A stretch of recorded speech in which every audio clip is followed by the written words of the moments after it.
Hey guys, what's going on? This is Nathan over at Guaranteed Rate in Corona, California. Today, I am here with my friend Chris Perry, who is the owner of Mynt Solar. That's Mynt, M-Y-N-T. And I wanted to chat with him a little bit about the solar business in general, because it really does go hand in hand with the real estate world. And I think people really need to understand solar, the benefits, and how to use it to their advantage. So Chris, why don't we just dive right into it and talk to them about, like, why does real estate have such a bad taste in their mouth about the solar business and industry? Right, that's a great question. I think a lot of it's just a misunderstanding of how solar works, what model it is they're getting into, and they've got, real estate agents, they just want their customer to come in, buy the house, and have a smooth transaction. And if they're trying to explain something that they're not familiar with, it complicates things, So I think it's just a lack of understanding from all sides. And, if they understand what the buyer's getting, what the seller's getting, and what model they're getting it under, solar makes sense. The thing about solar is almost all the time it's a win for the consumer. It's just a matter of how much you win on what model you got under. So some save more than others. Right. So I want, and that's kind of what we want to dive into today, is a little bit of education on that. And hopefully at the end of this, people will feel a little bit more comfortable with solar. So I know there's not a one size fits all, but why don't you tell us a little bit about solar and the options that people have if they're looking into solar? Yeah, there's actually about 3 different models that you can really acquire solar under. One is what's called the PPA, or a power purchase agreement. And basically, it's the solar company coming in and essentially being your energy provider. They basically come in and say, no money out of pocket, no money down. You don't have to pay $1. We're going to put the solar on your roof.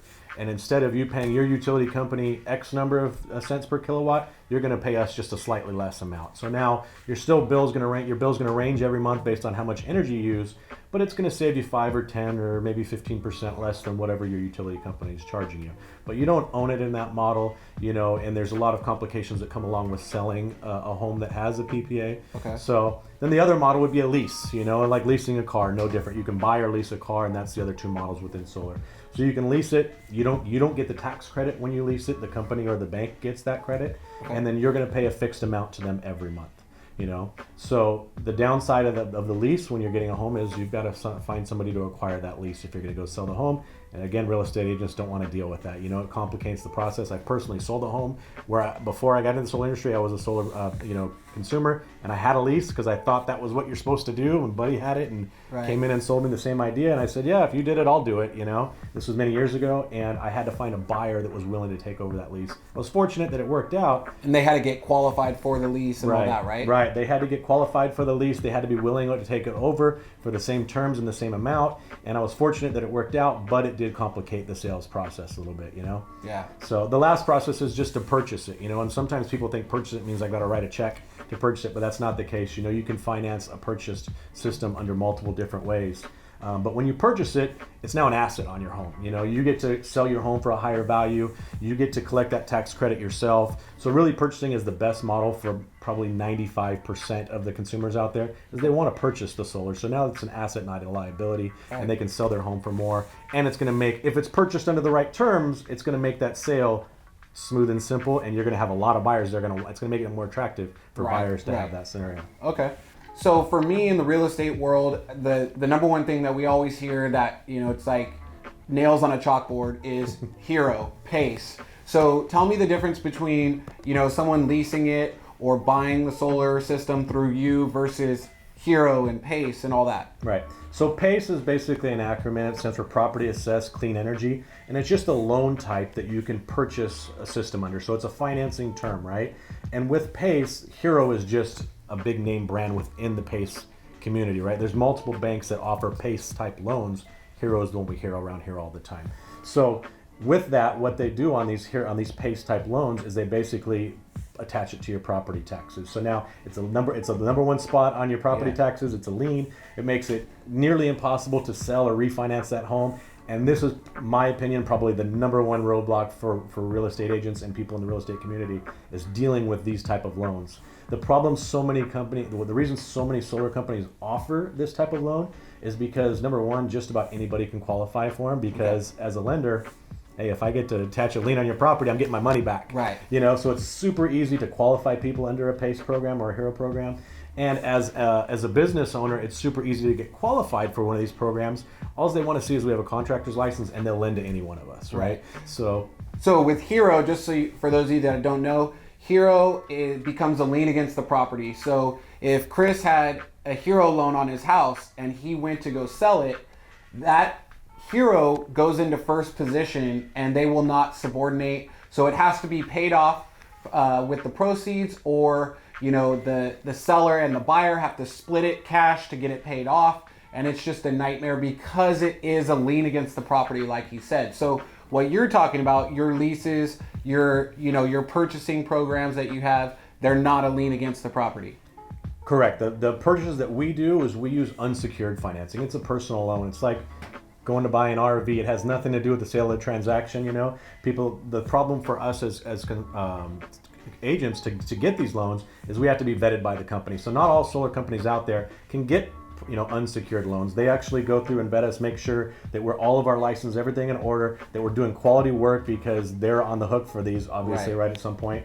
And lastly, they actually require us to be doing a certain amount of volume to even want to take us on. So they're not taking on the onesie, twosie peoples that are, going door to door and occasionally getting someone to sign up for solar. Exactly. So that's why you see this always constantly here, Pace and Hero in the industry, is because there's so many companies out there, and the large majority it's really easy to get in the door there, and it's really easy to get qualified for a customer there. So they push this as the greatest thing ever, but it's not a customer first approach. And the reason that Hero, and there's probably people watching this that have heard of Hero or had it on their properties and would have probably liked to have seen this before, but it's very sales driven, and it's very, tell them what they want to hear to just get them to sign on the dotted line. And I think that's where, again, a lot of consumers have bad taste in their mouth about solar, because it is, especially in our area, tied to Hero and Pace. And, a lot of the real estate agents then in turn are having trouble collecting their commission checks with these. So yeah, I think that's good information. So one thing that I think would help a lot of people, because everybody loves real estate, but when it comes to this stuff, it gets a little confusing. So if I was going to buy or sell a house and I pull up and there's solar up there, what do I need to consider? How do I value that if I'm buying that house? Do I add value to the house because of that? So, what does solar mean to me if I'm a consumer? That's a great question. I think the first thing you want to find out is what model. Are you assuming the cost of that solar when you purchase or the house? Is it a lease? Is it a PPA? Or ideally, hopefully, you as a buyer, you're going to want that to have been a purchase that's unsecured. You can go in and just the seller pays it off. Yeah, the seller pays it off. You can pay a little bit higher value for that home than maybe the house next door, because now you're walking in and you've got free energy for the most part, right? Instead of having a $200, $300, $400, $500 bill, you might have a $5 bill or a $100 bill in energy. Right. So you can afford to pay a lot more for that home, because what's 20, 30 grand on a 30-year loan for versus $200 a month to your utility company. It's very nice to be able to walk in and have a home that's your electricity is paid for. So you also want to understand, though, that just having solar on the home doesn't mean you're not going to have a bill. So I actually dealt with this with an agent last week, who's a mutual friend of ours. They'd sold a home to someone, and the buyer came in thinking, I got solar on this home, it was purchased, it was owned, I'm not going to have a bill. And now they're getting a bill from the utility company for a couple $100 a month. And the reason is because the solar on that home was very, very small system, and it wasn't enough to support the usage of that home. Okay. Right? So it's offsetting a small portion of what they would do. It's still saving them money, right? Because now they're not hitting tier 2 or tier 3 on those higher rates that the utility company is charging, but they're offsetting just that upper end, but they're still going to have a bill. So that's coming back to the understanding that the buyer needs to be able to understand that, what is this solar going to mean to my consumption? How much energy am I going to use? And one of the easiest ways to understand that is ask the seller for their previous, utility bills, and then you have to be able to understand that, because because people get the bills and then they don't know what they're looking at. So, and I there's a lot of people in real estate that ask me questions, and I know they were told to ask that question, but they don't really know the correct answer that they're even looking for. So when they get the utility bill, what are they looking at? Yeah. So on what's called net metering, is basically the solar program you're going to go to with whatever utility company is. It's basically most customers are going to be on a 12-month billing cycle. So instead of paying their energy uses each month, they're going to add it up throughout the year, because you're going to have months that you might produce more, might produce less. Summer months. Yeah, summer months, or during the spring, like the spring's approaching. That's a great time for solar, because you're going to get lots of negative bills where you're sending more solar back to the grid than you're using, you know? But there's two parts to the bill. The first part is the very first part that people look at, and you'll see them on social media, and it says, my bill was $1. Right. Well, that's basically their taxes. It's called non-bypassable charges. And basically, anytime you use any energy from the utility company, they're going to charge you tax for that. And that can end up being a bill at the end of the month for $1, $5, $10, something. But it's going to look small. low. It's going to look really, really appealing, right? But then on page 2 or page 3, you're going to see your running total of your energy. And it's going to say you're in relevant month number 9, right? And it's going to say your previous total was you had a $300 bill for the previous 9 months.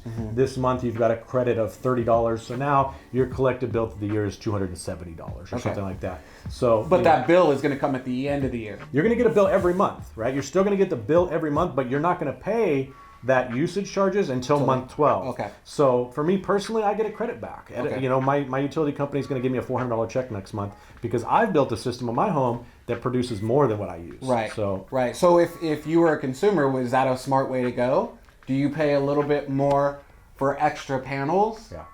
You know, and not feel like you're getting sold extra panels, but do you go with extra panel or two, and I have no idea what I'm talking about, but an extra panel or two, so you get that $400 check back, Yes. you know, as opposed to going a little bit skimpier and you pay, you know, $5,000-$10,000 less on your panels, but now you're still getting a bill. Like, should you overdo it?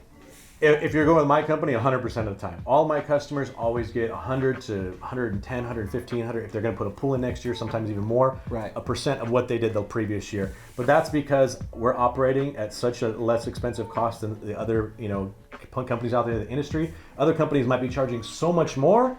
It's better to pay Edison at the end of the year a few $100s versus how much they're going to charge you for those few panels. So it's relevant to who you're going with and how much you're paying, because not all solar is equal, not all companies equal, and you know, we consistently crush the competition in price because we're a customer first approach, and we want customers to win. We don't want customers that are going to get a bill at the end of the year. Everybody wants to say, that's my monthly bill, and send me a check at the end of the year. That's the goal with solar, right? But when you're overpaying with the wrong company, it's not going to work. And that's when it gets frustrating. Exactly. Okay, so we discussed a little bit about how, you know, if you're a buyer or seller, you can, you know, how do I value this solar? But what about for people in the real estate business, you know, lenders, you know, realtors, all that? What can we do to help us kind of go, okay, this house is worth X amount more because of this solar? Yeah. One of the things I found that's out there, I think some appraisers are using, but probably not all, is a website called pvvalue.com. And you can basically, you can basically put in all that house information, the address, everything, then put in the system size, the age of the system, and now the only time it's gonna ask you even on there, is this a lease or owned? And it's no value if it's a lease or a PPA. Right. But if it's owned, there's a value, and it'll increase the value of the home. So it'll ask you specifically on that site, put in the value, you know, the size of the system, everything, how old it is, and it'll spit out a PDF and tell you the different values for it. Just as much as consumers are like, what do I do? Like, how much more is this house worth? Honestly, because solar is still relatively new, we know what it is, but how do we value it as the real estate professionals? So that website's going to be valuable for a lot of realtors out there as well. So that's good information. So I think obviously this is all good information, but I want you to tell everybody out there a little bit more about you and your company, how you got into this, so they kind of understand where you're coming from as well. Yeah, that's great. You know, actually I spent most of my life as a police officer in law enforcement. You know, I was 15 years in law enforcement. I got injured on the job and had to unfortunately medically retire sooner than expected. Right. Had some different events that happened in my life that I'd got into some business and different things. Ultimately landed me in the solar business with me and my partner, deciding that we're going to start a solar company. You know, I was a consumer of solar before I was in it. I knew the process. I knew what I didn't want to have as solar. I knew where I lost in that deal. Right. And I saw how I could win as a customer, and we decided we're going to build a company that's customer first. What's best for the customer, and then how can we actually make a profit doing it, right? So how can we come in, I'm not a salesman. Obviously, I'm a police officer, right? You know what I mean? That's been my life. That's been my career. I can't stand the sales process, as most people hate. Most people hate solar because they don't want someone coming and sitting in their home and going through the sales process and then not leaving because they're trying to get that deal, you know? And so we created a company that was exactly not all those things. You know, we wanted to have a fixed price per watt, meaning if you're getting solar from us and your neighbor's getting solar, you guys are both paying the same price depending on what size system you need. So the only thing we got to determine is what size system do you need to get to that 105 or 110% offset for what you do at your home.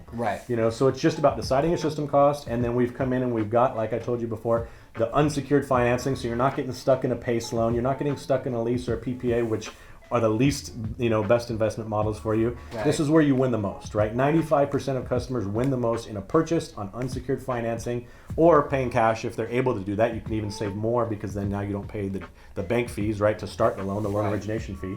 But it's a customer first approach, and you know, we've also done it by, one of the reasons people understand how can we possibly be beating these other companies by $5,000 and $10,000 every single time. I always tell my customers, go get all the quotes you want. You're going to come back to me and I'm going to show you, our motto is best solar, best price, and I'm going to show you that we are giving you a better quality product, a better service at a better price, because you're coming directly to me. I'm not a salesman. I'm not paying commissions to sales guys.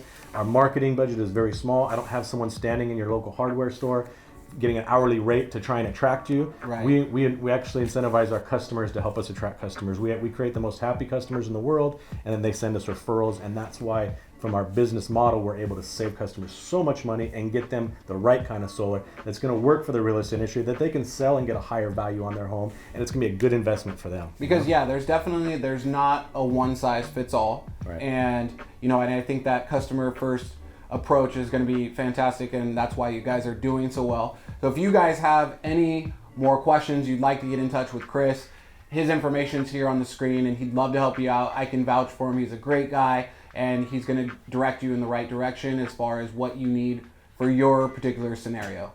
Thanks, man, for stopping by. I appreciate it. Appreciate you. And good luck, man. Keep killing it. Thanks, guys.